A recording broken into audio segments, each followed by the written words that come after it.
வணக்கம். நம்மள சுத்தி இருக்கிற இந்த உலகத்தையே சில கண்ணுக்கு தெரியாத விதிகள் தான் இயக்குது, உங்களுக்கு தெரியுமா? அதுல ரொம்பவே முக்கியமான ஒண்ணு தான் இந்த பாய்மங்களின் விதிகள். அதாவது தண்ணி, காத்து மாதிரி திரவங்கள் மற்றும் வாயுக்கள் எப்படி இயங்குதுன்னு சொல்றது. வாங்க, இந்த மர்மமான விதிகள் நம்மளோட அன்றாட வாழ்க்கையை எப்படியெல்லாம் மாத்துதுன்னு இன்னைக்கு பார்க்கலாம். சரி, ஒரு சின்ன கேள்வி. ஒரு குட்டி இரும்பு ஆணிய தண்ணில போட்டா என்னாகும்? சட்டுன்னு முழுகிடும், இல்லையா? ஆனா அதே இரும்பால செஞ்ச ஆயிரக்கணக்கான டன் எடை கொண்ட ஒரு பிரம்மாண்டமான கப்பல் மட்டும் எப்படி மிதக்குது? இந்த புதிருக்கு விடை தேடுறதுதான் நம்மளோட இன்னைய பயணம். இந்த புதிருக்கு விடைய கண்டுபிடிக்கணும்னா நாம முதல்ல ஒரு இடத்துல அமைதியா இருக்கிற திரவங்களை பத்தி புரிஞ்சுக்கணும். அதாவது தண்ணி மாதிரி அசையாம இருக்கிற பொருட்களோட விதிகளை பத்தி. அறிவியல்ல இதுதான் ஹைட்ரோஸ்டாட்டிக்ஸ்னு சொல்வாங்க. இதுக்கான க்ளூ கிட்டத்தட்ட 2000 வருஷத்துக்கு முன்னாடி ஆர்க்கிமெடிஸ் கண்டுபிடிச்ச ஒரு சிம்பிளான தத்துவத்துல தான் இருக்கு.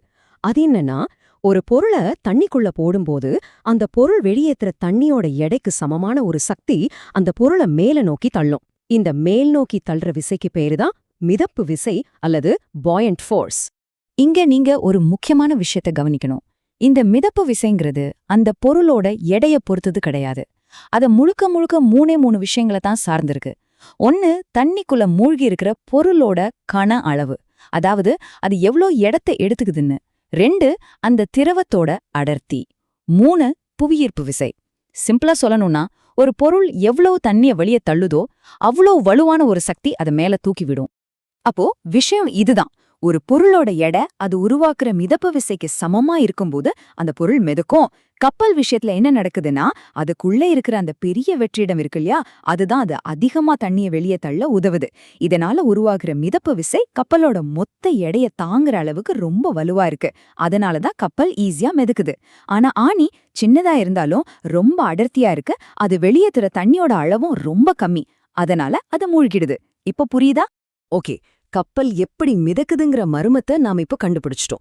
ஆனா இந்த மாதிரி அமைதியா இருக்கிற திரவங்களோட சக்தியை நாம வேற எங்கெல்லாம் பயன்படுத்தலாம்? என்னைக்காவது யோசிச்சு பார்த்திருக்கீங்களா?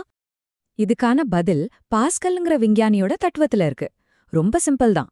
ஒரு மூடின பாத்திரத்துக்குள்ள இருக்கிற திரவத்துல நீங்க ஒரு இடத்துல அழுத்தம் கொடுத்தீங்கன்னா அந்த அழுத்தம் அந்த திரவம் முழுக்க எல்லா பக்கமும் சமமா பரவும். கேக்க சிம்பிளா இருந்தாலும் இது ஒரு பயங்கர சக்தி வாய்ந்த விதி.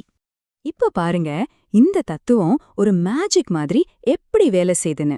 ஒரு சின்ன பிஸ்டன் மேல நாம கொஞ்சமா அழுத்தம் கொடுத்தா போதும், அது அடுத்த பக்கத்துல இருக்கிற பெரிய பிஸ்டன்ல ஒரு பிரம்மாண்டமான சக்தியை உருவாக்குது.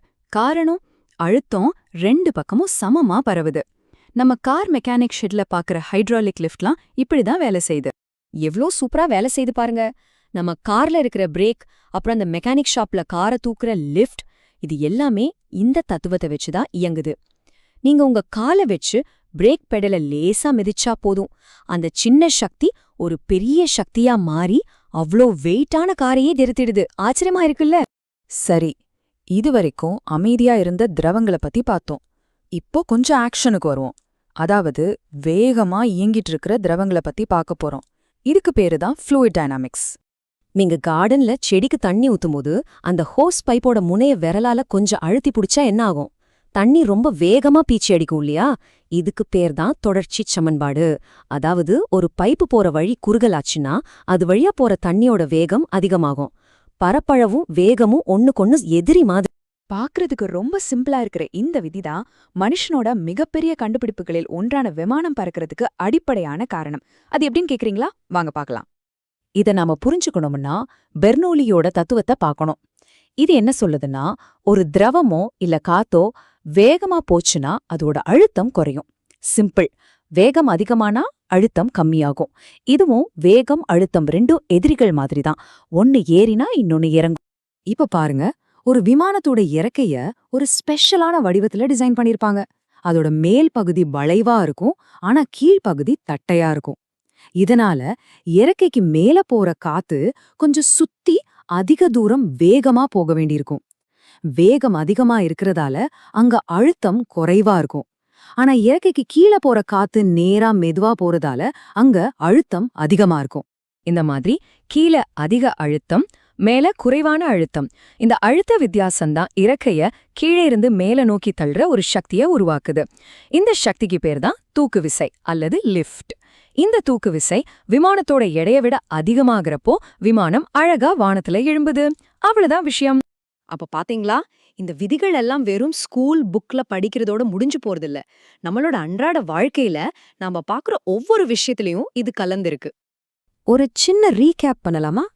நாம இன்னைக்கு 3 முக்கியமான விஷயங்களை பார்த்தோம். முதல்ல ஆர்க்கிமிடிஸ் தத்துவம், அது எப்படி பெரிய பெரிய கப்பல்களை மிதக்க வைக்குதுன்னு பார்த்தோம். 2வது பாஸ்கலின் தத்துவம், இது சின்ன விசைய வச்சு எப்படி பெரிய சக்தியை உருவாக்கலான்னு நமக்கு கத்துக் கொடுத்துச்சு. கடைசியா பெர்னூலியன் தத்துவம், விமானம் பறக்கிறதுக்கு பின்னாடி இருக்கிற ரகசியத்தை இதுதான் நமக்கு விளக்குச்சு. சொல்லப்போனா இதெல்லாம் வெறும் ஃபார்முலாக்களோ சமன்பாடுகளோ கிடையாது. கடல்ல மிதக்கிற கப்பல்ல இருந்து வானத்துல பறக்கிற விமானம் வரைக்கும் நம்ம உலகத்தையே வடிவமைக்கிற கண்ணுக்கு தெரியாத மாபெரும் சக்திகள். இப்போ இந்த விதிகள் உங்களுக்கு தெரிஞ்சிருச்சு. இத வச்சு உங்களை சுத்தி நடக்கிற வேற என்னென்ன அதிசயங்களை உங்களால விளக்க முடியும்? யோசிச்சு பாருங்களேன். ஒரு ஸ்ப்ரே பாட்டில் எப்படி வேலை செய்யுது, கிரிக்கெட்ல பந்து எப்படி ஸ்விங் ஆகுது, இப்படி எத்தனையோ விஷயங்கள் இருக்கு. யோசிங்க.